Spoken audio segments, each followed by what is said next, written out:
No, I was wrong. That is the most powerful the most powerful word and the most powerful phrase, respectively. You may not know that, you may know that. You may have already come to realise that no is the most powerful word and that I was wrong is the most powerful phrase. But if you haven't, here's why. All respect, be it self or otherwise, begins with the word no. And what is respect? Respect comes from Latin, and the Latin re means back or again, and the Latin spectre means to look at. That's where we get the word spectacle. So respect is to look at again, to look back at, to regard again. And why is that? Why is that respect is to look at again? Well, it's because it means that you need it's more than just a cursory look, more than just a brief observation of someone or something. You need to look at it and analyse it and then go back to it, compare it with other things. And you do that a few times and then you come to, appreciate whether it is something that should be appreciated and taken in or valued in some way, or whether it should be something that is best avoided or at least kept at arm's length. And then I was wrong. One of my favourite songs by a band called Tool, called The Flood, has got the amazing line, I was wrong. This changes everything. And there are a couple of moments like that in life, usually, if you've got your eyes open, where you realise that some fact or some piece of information shatters some illusion you had about a certain set of circumstances and makes you realise that that it's so fundamental a change that almost everything you've ever thought on that subject was in a way it was wrong. So why am I talking about this? Because I think most people have got no fucking idea that these words are so powerful and why they're so powerful. Well, no, for example, as I said, all respect begins with the word no. And furthermore, all respect begins with self-respect. You are not capable of respecting anyone else until you respect yourself. Which means to look back again at yourself multiple times, to analyse and reanalyse. Have I been honest? Have I been right? Have I been a decent person? And to be fair about it, to say, well, yeah, I'm a good person overall, although I will admit that there are times I've been selfish, there's times I've been, belligerent or twisted or whatever the case may be, some negative emotion that I've allowed to surface. And so if you've done that, if you've gone through the process of analysing yourself and looking at yourself and sort of critiquing yourself and therefore figuring out what are your faults, what are your failings, and then try and work on them, then you build up some self-respect. And once you've done that, you are capable of putting other people through the same analysis and looking at them and thinking, It's like Stefan Molyneux says. I quite like Stefan. Most of what he says I agree with. There's a couple of minor points that I don't agree with him on, but in general, most of what he says I agree with. And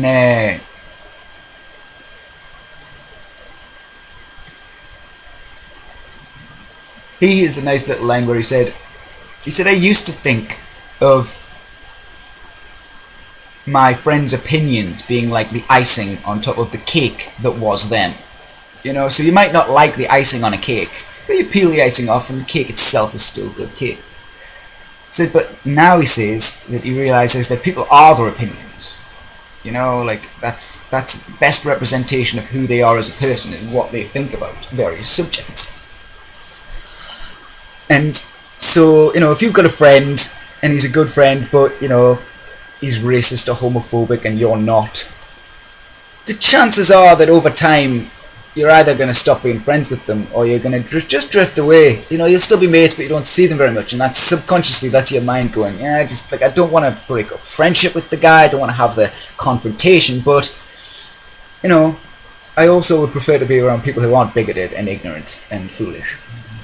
Which, by the way, you are if you are racist and homophobic. And for those people out there who actually think, still in 2015, that gay people choose to be gay, you're a fucking moron! You know? Like, ask gay people.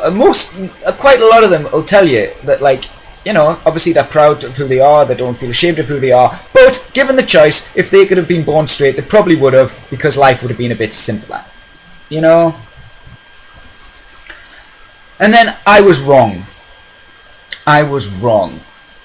See, there's two types of people. There's lots of ways. Well, there's a few different ways. A lot of them are bullshit, but you know, there's a few different ways you can split people down the middle in the sense of, and I don't mean that literally in like one person into two halves. I mean, you know, society can be split into two groups. And the first group are the group that basically take being corrected as a dig, some kind of an attack. And they think you're doing it to show them up, to make them look stupid. And then there's the type of person who is genuinely pleased, is genuinely appreciative when you do correct them, because they understand that you've done them a favour. And from now on, when they talk about that subject, they won't be giving out false information. They won't be giving out incorrect information or sometimes it's not false or incorrect, sometimes it's just oversimplified.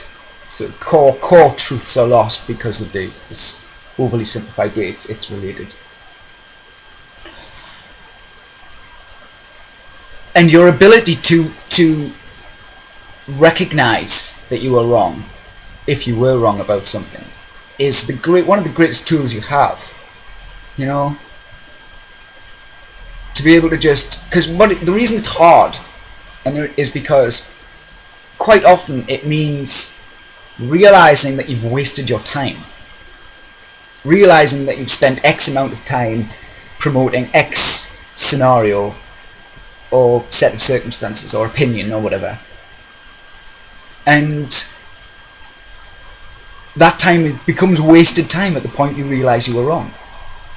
You know, I had a conversation once with a guy who was asking about a song I'd written, and for some reason I got that song confused with another song, and every word I said was about the song he hadn't asked about. Like when I'd written it, why I'd written it, what it was about, and then about halfway through it just clicked. I was like, no, fuck no, he didn't ask about that song, he asked about the other song. And I went, alright, I've just realised I'm talking about the wrong song, I'm actually talking about, so just scrap everything I've just said. And he was like, alright, cool. And one of our women friends was like, I can't believe, like, what? You're just gonna, like, literally, like, everything that was said doesn't matter. I was like, well, yeah, because he asked a question about one thing, I made the mistake of thinking he was asking about another thing, so everything I've said was total shit in relation to what he was asking about, so we've just scrapped it, and now I'm gonna, you know, go forward and answer the actual question he asked me.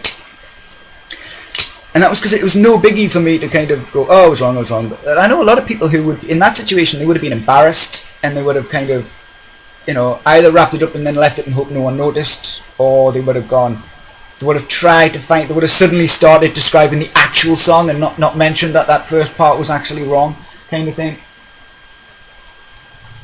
So yeah, and that's the other thing, once you make peace with the idea of being wrong, it doesn't happen as much, because you're more likely to kind of make statements like, I'm fairly sure this is true, but I'm not 100%, but I'm fairly confident in that this is true, and things like that, where you don't make absolute statements unless you're absolutely sure. So let's get back to no.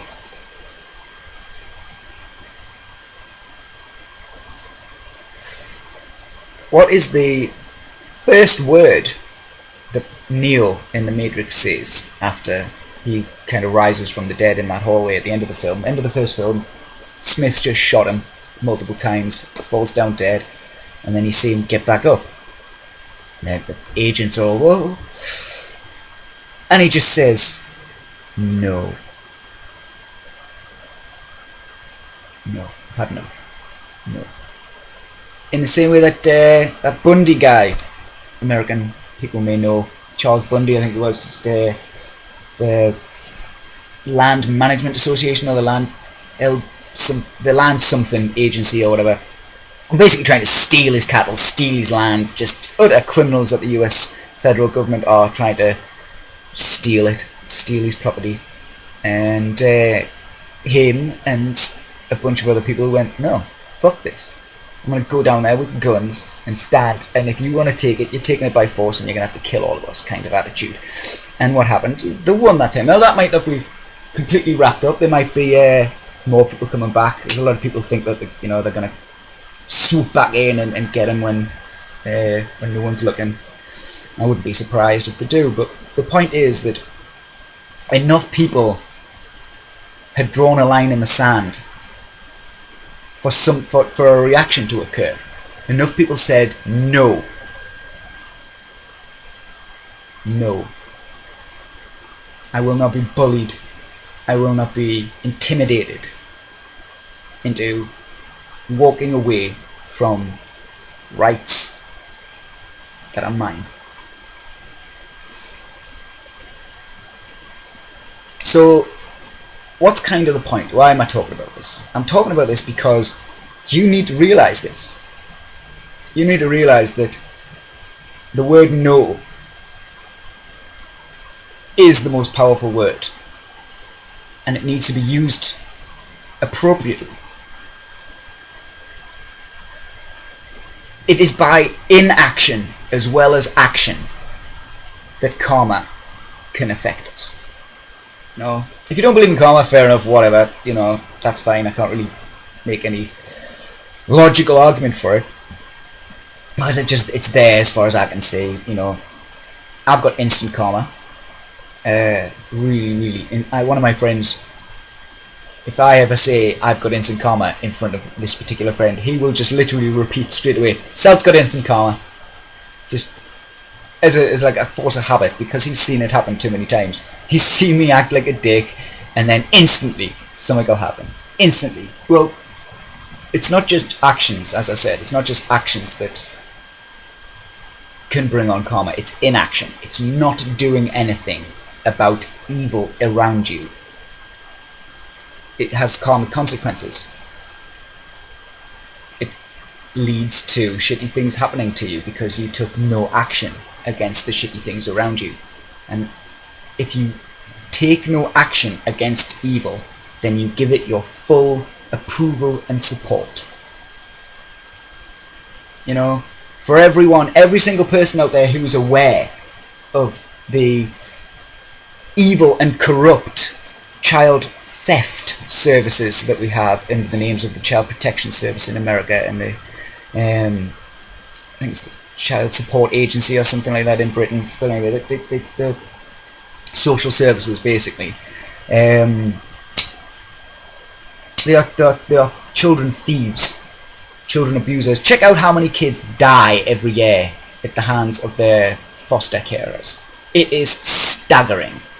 Now, if you know anything about that environment and what's going on in that world, and you don't speak up about it, then you are giving it your full approval. You are as responsible, or almost as responsible, as the corrupt fuckers that are actually stealing these children and placing them in the hands of people who don't give a fuck about them, and all they give a fuck about most of the time is the money they get paid, because you get paid a kind of fucking decent wage for being a foster or not like a foster parent or an adoptive parent.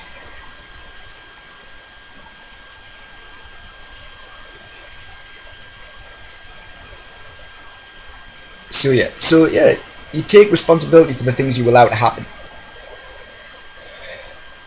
Even if that's, you're walking by and there's a guy being robbed on the street, beaten up on the street, and you don't A, attempt to stop it, B, call, the police or try to do anything about it. If you just let that pass by, then you are almost as guilty of the robbery as the guy who was doing the robbery, or the girl who was doing the robbery. And you might be thinking, oh, well, that can't be true. Well, it is, though. It is. We are all as responsible for each other as we are for ourselves on some level. You know? Like, the Germans. Everyone likes to use the Nazi reference. Oh, Nazi Germany, oh, you're being a Nazi, like, well, that Germany got so bad because people allowed, and I'm not talking about the Jews, because we all know that the Jews were murdered and that was horrible, but I'm talking about on the streets of the average German town. German soldiers were allowed to shoot someone for not complying with their orders. You do what the man in the boots, the jack boots and the hat says, otherwise you get shot. And people let that happen. People just let it slide by. People let it. I might not be happy about it, but there's no nothing I can do about it. And yes, there may be circumstances in life where shitty things are happening and you are outnumbered and you can't do anything about it. I'm not saying you should put your life at risk or anything like that. But if more people had stood up and went, no, this isn't acceptable. We're not having, armed guards on the street performing summary executions. Then even if, I'm not saying that, then the Nazis wouldn't have happened, but, things might not have got quite as bad if a few more people had stood up to it and said, no, I'm not prepared to accept this. And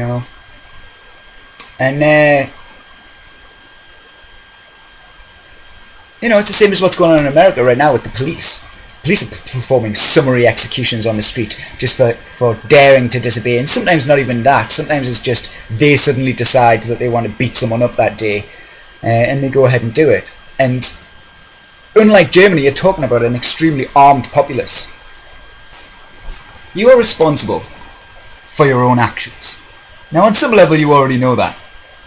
But on some other level, you probably feel like there's certain things that you had to do because your boss told you to, or whatever, that aren't really, I didn't really want to do that, but I had to. Well, no, unfortunately, you still hold responsibility for the actions you take. So, if you're in the army, you are responsible for every life you've taken. You cannot absolve that responsibility to a higher up because you did it on orders. You are responsible for that killing. You are responsible for that death. And that's kind of the point for me, is like, the army would be fine if they had a very basic principle, which is like, you can refuse to do something. If we give you an order, you don't think it's morally right, you can refuse to do it. And that way the army would have a duty to maintain the morality of its actions, because otherwise you might have a whole platoon just saying, nah, I'm sorry, that's not on. That's not right. But we don't. We have order followers.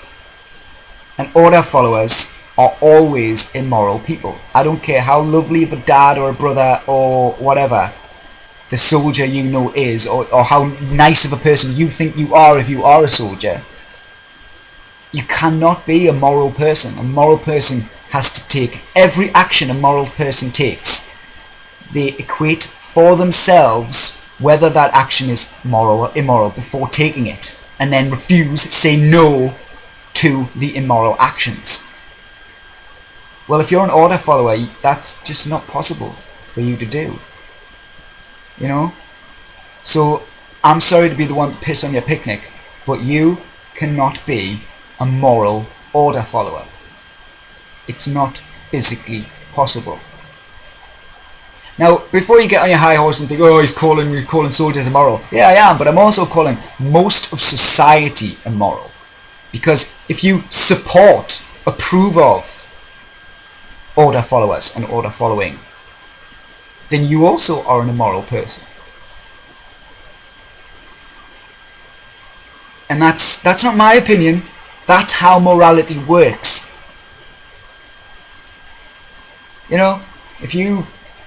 How come people think that murder, taking someone's life, ceases to be wrong because someone else told you to do it? It's like I've got a poem about order followers, and the last verse is, "So won't you tell me the difference between a gangster and a soldier?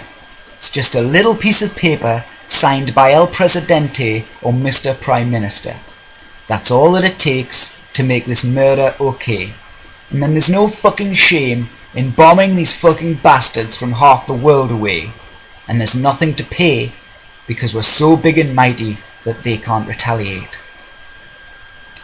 And I think that sums it up basically.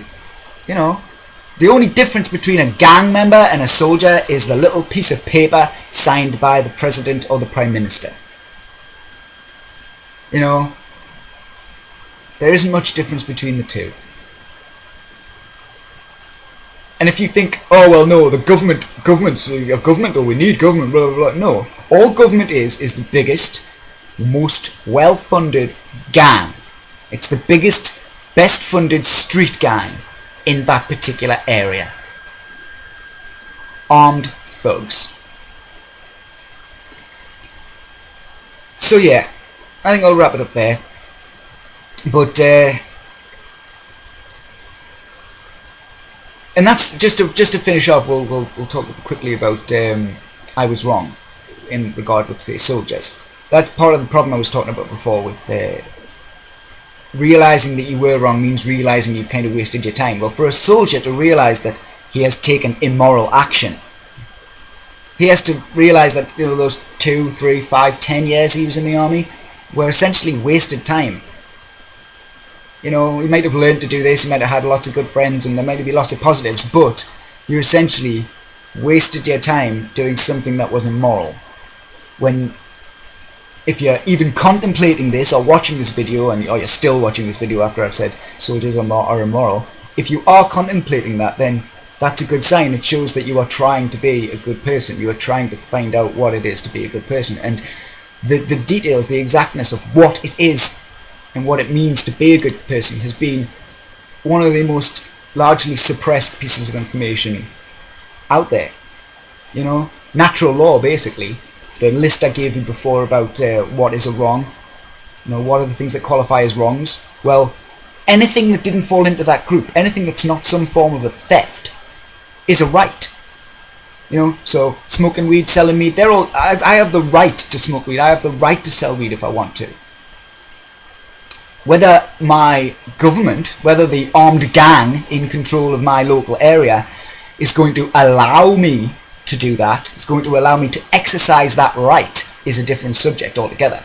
But the right can never be taken away from you. Can never be taken away from you. Take the right to think what you want, apart from the fact that that literally can never be taken away from you without, like, you know, causing brain damage or something like that.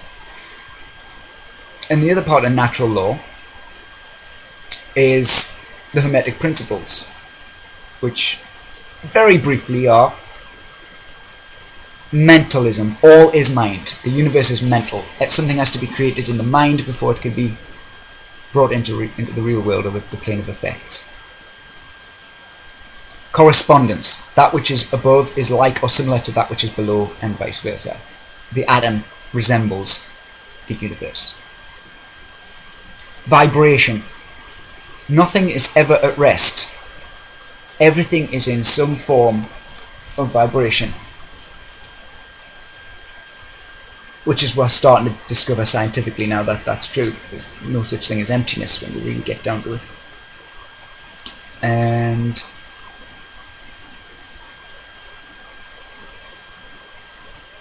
polarity. Opposites aren't really separate things. They're merely two ends of the same spectrum. So, for example, hot and cold aren't really different. They are the two poles of the spectrum of heat. So the hot and cold it's the absence or presence of heat energy in varying degrees. Good and evil as well. You know, you've got absolute good, You've got absolute good and absolute evil on either end, and then you get, you know, sort of more good or more evil or whatever, whichever direction you're going from, until you get to the middle where it's hard to tell the difference. You know, there's a little grey area in between where there's, you know, is it good, is it evil, is it neither, is it both, kind of thing. But yes, it's all spectrums, rather than actual separate, being actually separate. Rhythm. Everything has its rhythm in this world. The ebb, the flow, the tides, the in, the out. And what that is pertaining to is that sometimes the tide moves with you and things work easily, and sometimes the tide moves against you. But the tide moving against you doesn't mean it's impossible. It just means there's more effort required to get where you're going. Cause and effect. Nothing in this life and nothing in this universe happens without cause. Random and chance events are not random or chance. They are simply caused by things that we do not fully understand or cannot see.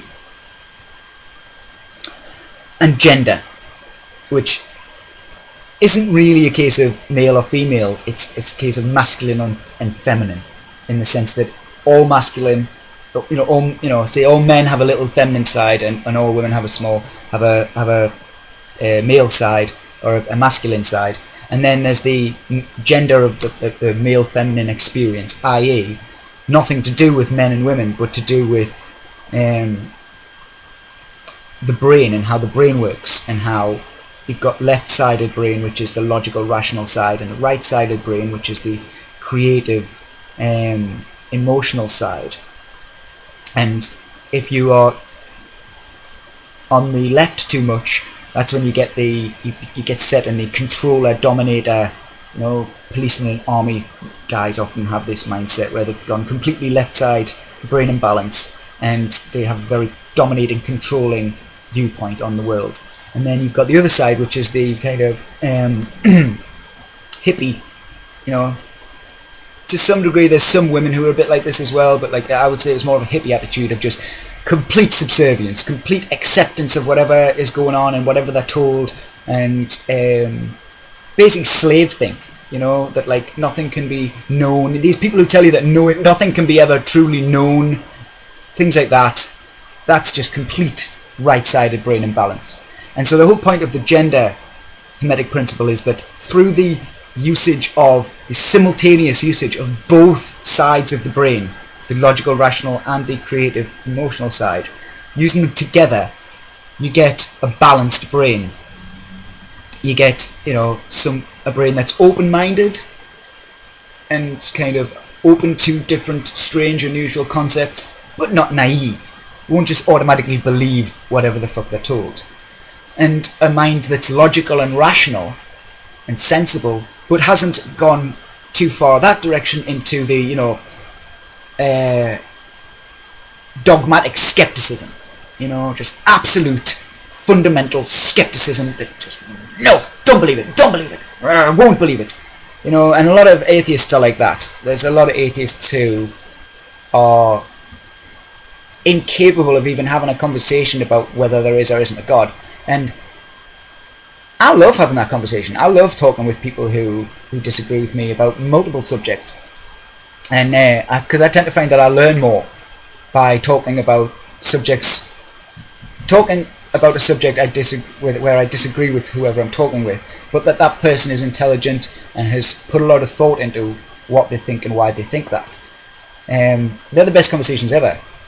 So, yeah, so that's the principles of the Hermetic principles. And that, and a little bit more detail about the whole brain balance thing. That's basically natural law. And natural law, along with the two other things I've been talking about, the no being the most powerful word and how it's linked in with respect and self-respect, and I was wrong being the most powerful phrase for growth within the human experience. Those basic principles and that knowledge is the most suppressed information on the planet. Specifically the natural law, the brain balance and Hermetic principles are the most suppressed knowledge on the planet, because by not understanding how natural law, the natural kind of laws of the universe, and I don't mean like that in physics, I mean that in kind of, the laws that govern the interactions of sentient beings, of intelligent creatures.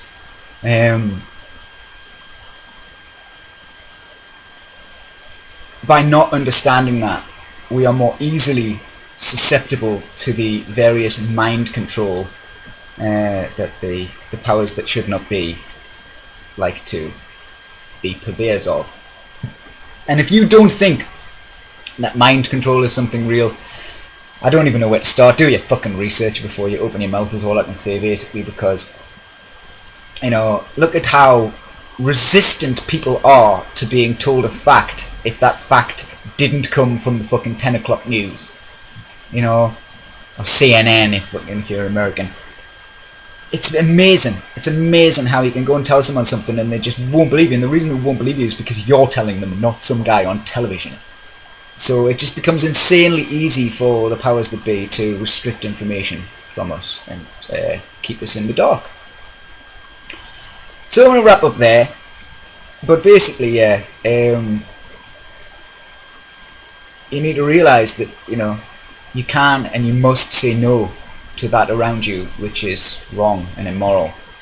And don't let anyone tell you that speaking against something isn't doing anything. Like, I work in the men's rights community a little bit, and you quite often get people saying, "Oh, you're not doing anything. You just talk about the problems." Well, let me tell you something. Talking about the problems that affect men is doing something, because it's amazing how many people want to come down on that and want to make, any man who tries to get involved with men's rights, the classic one is you're a fedora wearing neckbeard fat guy who lives in his mother's basement playing, video games and jerking off all day. And I'm sure there are some characters like that within the men's rights community, but that just doesn't come anywhere near to describing the majority of people in the men's rights community.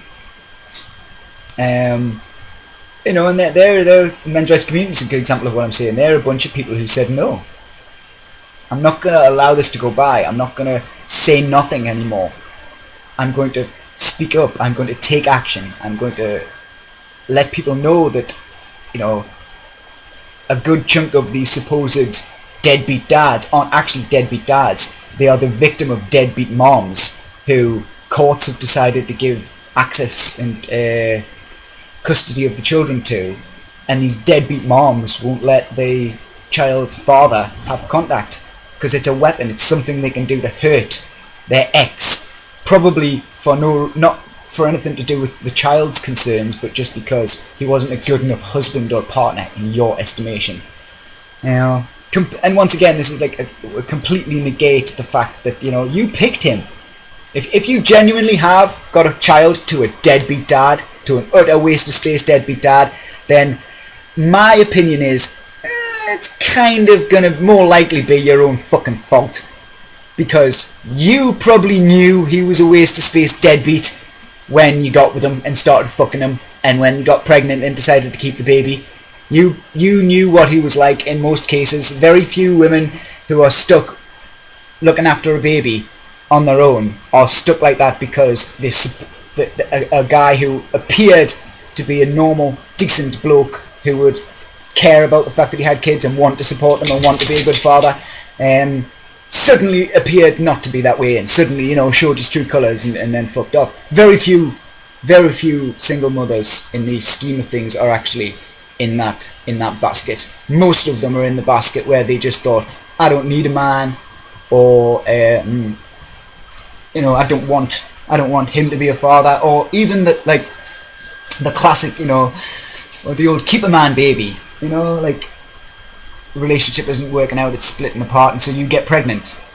You don't talk about it, you don't think let's discuss it and see if a baby's a good idea. You just get pregnant, and then that doesn't call a halt to the relationship breakdown, and then he still leaves because he didn't make a fucking conscious choice to have a child. He's a little bit, more likely to be not a great dad. Now, on one hand, I think, well, regardless of whether you intended to have children or not, you should own up to your responsibilities. But that's just the responsible side of me. The other side of me, the side of me that sees the unfairness going on, is saying, actually, maybe if women were left with the responsibility of looking after a baby without any help from the government, or being able to get the courts to steal money from the father of the child out of his paycheck in order to support you. If a few more women had to look after themselves in that circumstance, I think women would be a lot more tentative about making sure that the person they're going to have a baby with is the kind of person they want to have a baby with. Is this person what they say they are? So yeah, it's one of those situations where I don't really fully on one side or the other, but because I do think men should take responsibility for their kids, even if it was an accident. But I also think men should have the basic same rights of opting out of parenthood that women have. A man hasn't even got the right to say I don't want to be involved, but a woman can kill the baby. It's not fucking right. It's not on. And this whole my body, my right thing, I'm gonna call bullshit on that. I'm gonna call bullshit on that. It's if you aren't, unless you're pregnant because you were raped, or certain other circumstances where maybe you got pregnant before you found out that your partner was violent or abusive or an alcoholic or something like that, then maybe, but it's still, you should. I personally think that if you're old enough to have sex, then you're old enough to take responsibility for having sex, and too many, even if it's 10% of all abortions, that's still too many who are done as it's like a birth control method for some people. And I think there's plenty of women out there who'll tell you that they had an abortion and then they regretted it. So this attitude that you shouldn't try and discourage abortion is a bit of a stupid one, in my opinion. There are reasons why it's valid to have an abortion, but it's a human life. So I think if ever possible, it should be treated with respect. And yeah, like I say, it's just not fair that a woman can decide to have the baby, give it up, to have an abortion and just not have the baby. But a man's option is to basically pay for the baby no matter what. He can't say actually no. And I think at the very least he should be able to say, well, no, I wasn't involved in the planning for this child. I didn't decide I wanted to have a child. And unfortunately, this is a heads up, women. There are a lot of women who will just fucking, put a hole in the condom or whatever the case may be, or stop taking a pill because they want to have a kid. And I've come across too many women on Facebook who just think that, oh yeah, that's just the 1%. No, it isn't. There's loads of women who do it. I've got loads of friends who were completely sucker punched into having a kid. And all the while women go on and on about, I wouldn't trust a man to take a contraceptive pill if there was a male contraceptive. Well, trust me, honey, you wouldn't have to. We would be a lot better at it than you are, right? Because if we have a kid, we have to pay for it. We can't say, I've just had a kid. Mr. Government, can you pay for it, please? I don't want to actually have to do anything to fucking look after this kid. I don't have to go and earn money to raise this kid. We can't just sit back and get money off the government like women can. So I think we would be a lot more cautious about making sure we took a fucking pill every day than women seem to be. So anyway, like I say, I'm not saying all women are that kind of woman by a long stretch, but we don't seem to be able to talk about the women that are, which I think is a problem. Anyway, I went slightly off subject at the end there, but that's basically this week's video. No, I was wrong. Remember those words, learn them, learn how to use them effectively. See you next time, and remember, like and subscribe. Also, if there are any subjects you would like me to touch on, please stick them in the comments section, and I'll have a little bit of a ramble about them, see what I think. Bye bye.